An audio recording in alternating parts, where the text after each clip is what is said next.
नमस्कार, बहुत स्वागत है आपका हमारे इस खास कार्यक्रम में। मैं हूं आपके साथ शुभांगी ठाकुर और मेरे साथ स्टूडियो में मौजूद है ज्योतिषाचार्य डॉक्टर एल नागेश्वर राव जी। आचार्य जी, बहुत बहुत स्वागत है आपका। नमस्कार जी, आज तुलसी पूजा का दिन है। हम आचार्य जी से इस दिन की महत्ता पर चर्चा करेंगे, इसी के साथ इस दिन पालन करने वाले नियम पर भी हम बात करेंगे। तो चलिए इस कार्यक्रम की शुरुआत करते हैं।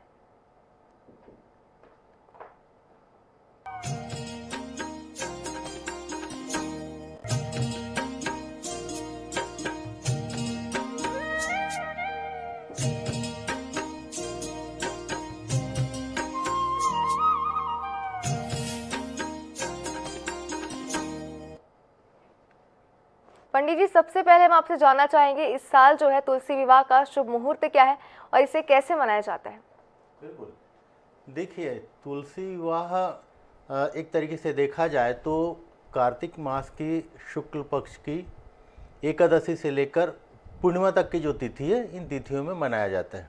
वैसे तो मूल रूप से देखते हैं कि जब एकादशी का हम व्रत करते हैं तो ज़्यादातर लोग एकादशी को मनाते हैं, शाम के समय मनाते हैं, जब देव उठनी एकादशी का पर्व मनाया जाता है। लेकिन इसके साथ साथ बहुत सारे लोग, जैसा कि हम देखते हैं कि एकादशी से लेकर पूर्णिमा तक कभी भी मनाया जा सकता है और कई लोग इसको द्वादशी तिथि को भी मनाते हैं। तो आज है 5 नवंबर द्वादशी तिथि। तो आज हम देख लेते हैं तिथि कब से कब तक है। द्वादशी तिथि प्रारंभ हो रहा है 4 नवंबर शाम 6:08 से प्रारंभ हो रहा है और द्वादशी तिथि समाप्त होगी 5 नवंबर को शाम 5:06 में। बेसिकली जो ऐसा देखा जाता है कि पूजा का समय शाम के समय किया जाता है, तो जो पूजा का शाम का जो समय रहेगा, शाम के समय हम इसकी पूजा करेंगे। इस प्रकार से आप एकादशी को भी कर सकते हो और दोनों तिथि में आप कर सकते हो। जी जी पंडित जी, बिल्कुल सही बताया आपने। ये सभी के लिए बहुत ही ज़्यादा आवश्यक था इसका शुभ मुहूर्त जो है वो जानना। लेकिन इसी के साथ ही हम आपसे जानना चाहते हैं कि तुलसी पूजा की जो विधि होती है वो क्या होती है, क्योंकि कई बार ये ऐसा होता है कि लोगों को पूजा तो करनी होती है लेकिन विधि विधान से भी करनी होती है, लेकिन उन्हें जो संपूर्ण विधि है उसके बारे में जानकारी नहीं होती है। जी तुलसी का जो पूजा का विधान है, क्योंकि ऐसा देखते हैं कि जब हम ये चतुर्मास रहता है 4 माह, आषाढ़ मास से लेकर कार्तिक मास तक का ये 4 महीना आप देखेंगे कि हर तरीके के मांगलिक कार्य बंद हो जाते हैं। ऐसा कहा जाता है कि इस दौरान श्री हरि विष्णु जो कि देवाधिदेव हैं, कहा जाता है कि वो शयन करते हैं, क्षीर सागर में शयन करते हैं और कार्तिक मास की शुक्ल पक्ष की एकादशी को वो उठते हैं। तो उनके साथ ही सारे मांगलिक कार्य हम जो देखते हैं पिछले 4 महीने से बंद हो गए थे, वो मांगलिक कार्य शुरू हो जाते हैं। विशेषकर शादी ब्याह का जो मुहूर्त है यहीं से शुरू होता है, तो इसलिए इसका काफ़ी ज़्यादा महत्व देखा गया है। और इसके पीछे जो कि तुलसी विवाह जो किया जाता है, इसके पीछे एक बहुत बड़ी कथा है, हमारी पौराणिक कथा है, उसके आधार पर ये तुलसी विवाह किया जाता है। वो कथा इस प्रकार से है कि एक बार भगवान शिव अपने तेज से, जो उनका तेज था, उसे वो समुद्र में फेंक देते हैं। तो उससे क्या होता है कि एक महातेजस्वी बालक उत्पन्न होता है और जो आगे जाकर जालंधर नाम का एक राक्षस राज पैदा होता है। वो बहुत ज़्यादा शक्तिशाली था, परम शक्तिशाली, परम बलशाली था और सारे लोगों को परेशान करता था। एक बार वो क्या करता है कि माता लक्ष्मी को पाने के लिए युद्ध करता है, लेकिन माता लक्ष्मी चूँकि जालंधर समुद्र से उत्पन्न हुआ था तो उन्होंने उसे अपना भाई स्वीकार कर लिया। तो इससे फिर परेशान होकर फिर वो क्या करता है, फिर वो माता पार्वती की तरफ जाता है और उसके सम्मुख शिव जी के वेश में जाता है। लेकिन माता पार्वती चूँकि आदिशक्ति हैं तो उन्हें पहचान जाती हैं और पहचान जाकर वहाँ से अंतर्ध्यान हो जाती हैं। उससे क्या होता है कि जालंधर को काफ़ी क्षोभ होता है और वो नाना प्रकार से लोगों को परेशान करने लगता है।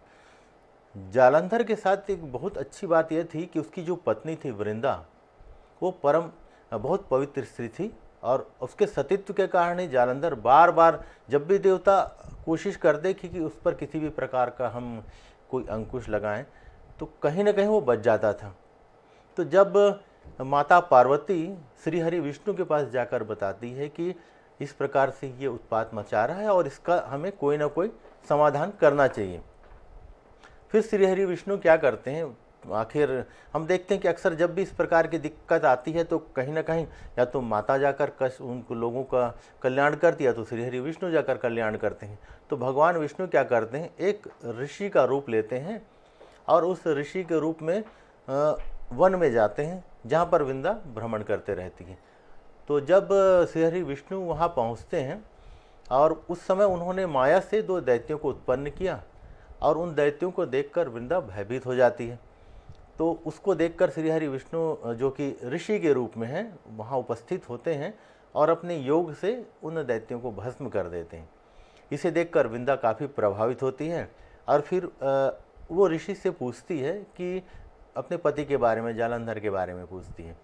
तो श्रीहरि विष्णु क्या करते हैं, माया से फिर 2 वानर की रचना करते हैं और एक वानर के हाथ में जालंधर का सिर रहता है और दूसरे वानर के हाथ में जालंधर का धड़ रहता है। तो इसे देखकर वृंदा मूर्छित हो जाती है, बेहोश हो जाती है, वहीं गिर जाती हैं। फिर जब वो मूर्छा से उठती हैं तो फिर उनसे ऋषि से प्रार्थना करती हैं कि आप तो अंतर्यामी हैं, सब कुछ कर सकते हैं, आप ऐसा करिए कि मेरे पति को जीवित कर दीजिए। विष्णु जी योग माया से उनके शरीर को जोड़ देते हैं और फिर उसके अंदर प्रवेश कर जाते हैं। वृंदा को इस बात का पता ही नहीं चलता कि वो ऋषि श्रीहरि विष्णु ही थे और इसके बाद फिर वो सोचती कि उनके पति उनके पास वापस आ गए हैं और उसके साथ फिर वो रहने लगती हैं। तो जब वो उनके साथ रहने लगती हैं तो उससे क्या होता है, उनके पतिव्रत का भंग हो जाता है और इसका परिणाम ये होता है कि जालंधर वहाँ युद्ध में पराजित हो जाता है। जब वृंदा को यथार्थ पता चलता है कि वो जिनके साथ रह रही थी वो उनके पति नहीं तो श्रीहरि विष्णु थे, तो उन्हें काफ़ी क्रोध होता है और उन्होंने फिर श्रीहरि विष्णु को श्राप दिया कि आपने मेरे साथ छल किया है तो आप हृदयहीन शिला के रूप में परिवर्तित हो जाइए। और जब श्रीहरि विष्णु देखते हैं तो प्रसन्न होते हैं और उसके श्राप को स्वीकार कर लेते हैं और एक शिला के रूप में परिवर्तित हो जाते हैं। जब श्रीहरि विष्णु शिला के रूप में परिवर्तित हो जाते हैं तो सारे जो देवलोक में हाहाकार मच जाता है, सारे देवता परेशान हो जाते हैं। फिर आखिर वो वृंदा के पास आते हैं और वृंदा से बोलते हैं कि आप अपने श्राप से इन्हें मुक्त कर दीजिए, क्योंकि ये तो देवता हैं और इनके कारण पूरे ब्रह्मांड चलता है। तो वृंदा फिर सोचती है, फिर उन्हें श्राप से मुक्त कर देती है, लेकिन उन्हें श्राप से मुक्त करने के बाद वो स्वयं को भस्म कर लेती है। इस प्रकार से जब जहाँ वृंदा भस्म होती है उस जगह पे एक तुलसी का पौधा उगता है।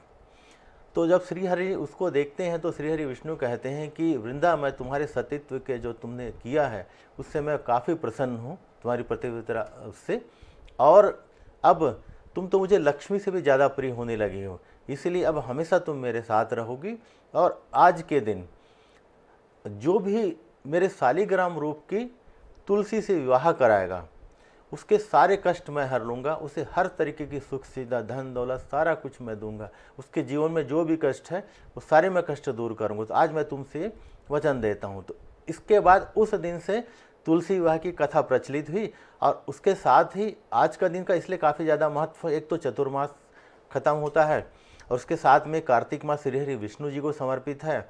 और श्रीहरि विष्णु जी ने स्वयं कहा कि अगर तुलसी माता के साथ कोई भी उनका विधिवत विवाह कराता है तो उनके जीवन में जो भी बाधा है वो बाधा समाप्त हो जाएगा। तो इस प्रकार से यह है तुलसी विवाह का मूल कारण, जिसके कारण तुलसी विवाह किया जाता है। जी जी पंडित जी, बिल्कुल आपने विस्तार से बताया क्या है तुलसी विवाह की कथा।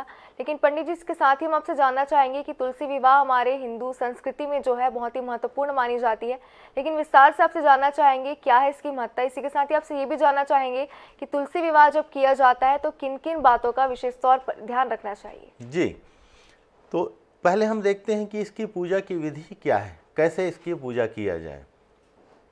देखिए, जैसा कि सामान्य रूप से हर जो हमारे श्रोता हैं जो हमारे प्रोग्राम देखते हैं, हर कोई आजकल पूजा पाठ तो समझता है। तो मूल रूप से इसमें श्रीहरि विष्णु के शालिग्राम रूप का माता तुलसी के साथ विवाह किया जाता है। तो आपको क्या करना होता है, आपके घर में भी जो भी शुद्ध जगह है वहाँ पर आप इस प्रकार का लकड़ी का पाटा रख सकते हैं। लेकिन कई बार हम देखते हैं कि लोगों के घर में माता तुलसी को स्थापित किए रहते हैं, कहीं ना कहीं गमले के रूप में, और कुछ जगह तो भूमि में भी स्थापित किए रहते हैं। तो अगर मान के चलिए गमले के रूप में माता को आपने स्थापित किया है तो उस स्थिति में आप एक लकड़ी का पाटा रख सकती हैं। उस जगह को पहले तो शुद्धिकरण आपको करना होगा, तो गेरू से या फिर गोबर से, जैसे कि हमारी संस्कृति में प्रचलित है जब भी इस प्रकार का हम करते हैं तो जगह शुद्ध हो जाता है। तो उस जगह को पहले शुद्ध करना है, फिर वहाँ पर आपको स्वास्तिक बनाना है, रंगोली बनाना है, और उस लकड़ी के पाटे के ऊपर में तुलसी माता को रखना है। उस स्थिति में जब वो गमले में है, लेकिन अगर मान के चलिए कि किसी जगह पर तुलसी माता स्थापित है, तो उस स्थिति में फिर आपको उस जगह को ही स्वच्छ करना होगा, साफ सुथरा करना होगा, और फिर उस जगह का शुद्धिकरण करना होगा। तो जैसा गोबर से लीप लेंगे या फिर इस प्रकार से गेरू से लीप लेंगे और फिर गंगा जल का थोड़ा छींटा आप वहाँ दे देंगे, तो जगह एक तरीके से पवित्र हो जाता है। पवित्रीकरण की क्रिया आपने संपन्न कर लिया। अब आपको क्या करना है, भगवान शालिग्राम को लाकर वहाँ रखना है। तो इसके लिए उन्हें भी एक आपको आसन देना है, उस जगह उसको भी शुद्ध करना है। और कई लोग उसे तो बहुत अच्छे से सजाते भी हैं, दूल्हे के रूप में सजाते भी हैं। तो वैसा आप कर सकते हैं, ना तो भगवान शालिग्राम को भी वहाँ रखना है। कई लोग जो लड्डू गोपाल की पूजा करते हैं, तो लड्डू गोपाल को भी वहाँ रखते हैं, पास में लाकर रखते हैं। लेकिन कोशिश करें कि पूजा भगवान शालिग्राम, क्योंकि श्री हरि विष्णु ने स्वयं कहा कि उसके शालिग्राम रूप की पूजा माता तुलसी से करनी है। तो इस प्रकार से जब वहाँ उन्हें भी आसन आप दे देंगे, इसके बाद शुद्धिकरण की प्रक्रिया जैसा आप पूरा कर लेते हैं। और वहाँ पर चूँकि कोई भी पूजा पाठ में हम देखते हैं कि एक कलश की स्थापना हम करते हैं, कलश की स्थापना करनी है, गौरी गणेश की स्थापना करते हैं, गणपति की स्थापना करते हैं। तो इस प्रकार से उसे भी आप स्थापित कर लिए। तो इसके बाद फिर आपको नियम से एक एक चीज़ों को करना होता है। जैसा कि यहाँ पर तुलसी माता है, तो उन्हें 16 श्रृंगार के बारे में कहा जाता है कि उन्हें हमें देना चाहिए। तो जो भी महिलाएं हैं, 16 श्रृंगार का सामान लाकर आप वहाँ तुलसी माता को समर्पित करेंगी। उसके साथ श्री हरि विष्णु को, जो कि शालिग्राम के रूप में हैं, वहाँ पर आप उन्हें कोई वस्त्र अगर भेंट करना चाहेंगे तो कोई वस्त्र आप उन्हें भेंट कर देंगे। तो कोई वस्त्र रखेंगे, मान के चलिए धोती कुर्ता या किसी प्रकार का कोई कपड़ा आपको चढ़ाना चाहते हैं, तो कपड़ा भी वहाँ उन्हें समर्पित करेंगे। जनेऊ समर्पित करने का भी विधान है, तो आप जनेऊ भी समर्पित करेंगे, गणपति जी को समर्पित करेंगे, श्री हरि विष्णु जी को समर्पित करेंगे। अगर चूंकि आज श्री हरि विष्णु को पीला रंग पसंद है, तो पीले रंग का अगर आप जनेऊ रखते हैं तो काफ़ी अच्छा रहेगा। तो इस प्रकार से आपने वस्त्र समर्पित कर दिया। अब वहाँ आपको क्या करना होगा, एक दीप भी आपको रखना है। तो एक दिया आप रखेंगे, दिया का भी जिस प्रकार से हम पूजन करते हैं, दीप का भी पूजन कर लेंगे।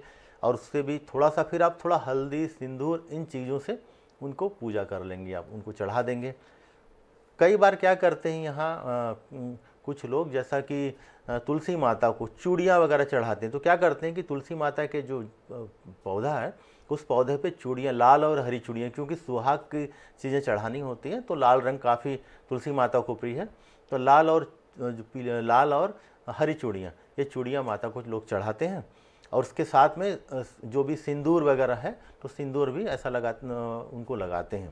तो इस प्रकार से जब आपने वस्त्र समर्पित कर दिया, शुद्धिकरण कर लिया, इसके बाद आपने सिंदूर रख दिया, इसके साथ जो भी आपको भोग का सामान है उनको भोग चढ़ाना। चूँकि चावल यहाँ नहीं चढ़ाया जाता, तो इसकी जगह तिल या फिर जो भी आप अलग से जो भी आप पकवान बनाते हैं, साबूदाना की खिचड़ी, अलग अलग लोग अलग अलग तरीके से पकवान बनाते हैं, उसको पूजा के रूप में, भोग के रूप में वहाँ समर्पित करते हैं, उन्हें भोग समर्पित किया जाता है।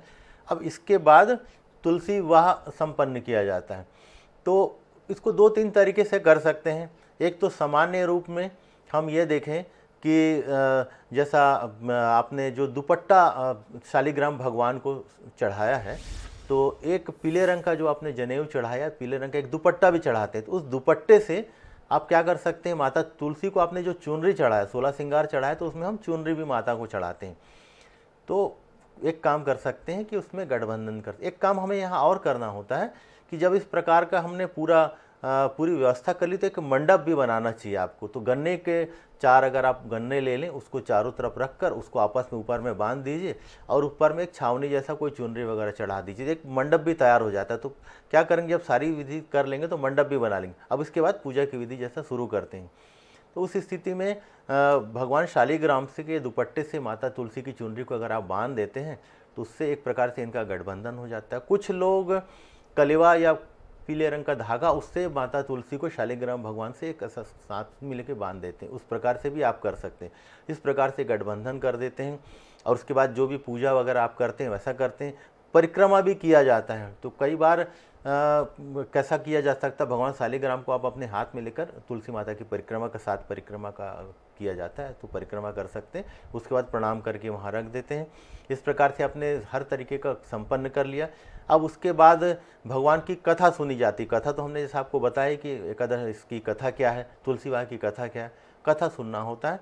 और कथा सुनने के बाद फिर जैसा कि अंत में हम हर बार करते हैं, आरती वगैरह का विधान है, तो आरती किया जाता है।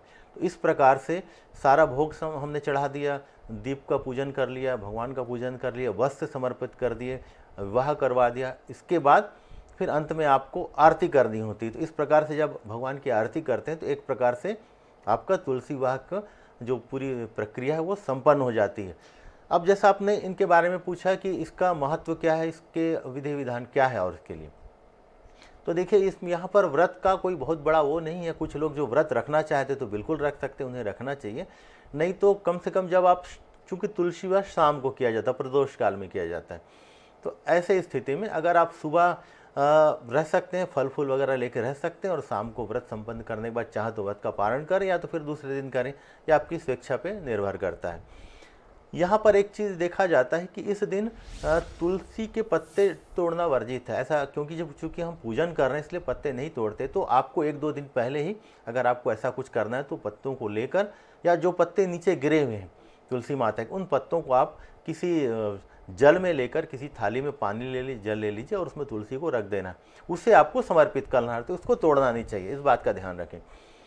इन दिनों में, कार्तिक मास के दिनों में, एक चीज़ और कहा जाता है कि ये चतुर्मास में अगर आप 4 महीने अगर आपने कोई पूजा पाठ नहीं किया, लेकिन इन 5 दिनों में भी अगर आप श्री हरि विष्णु जी का या जो भी व्रत आते हैं इसमें अगर पूजन किया तो आपको पूरे चतुर्मास का फल मिलता है।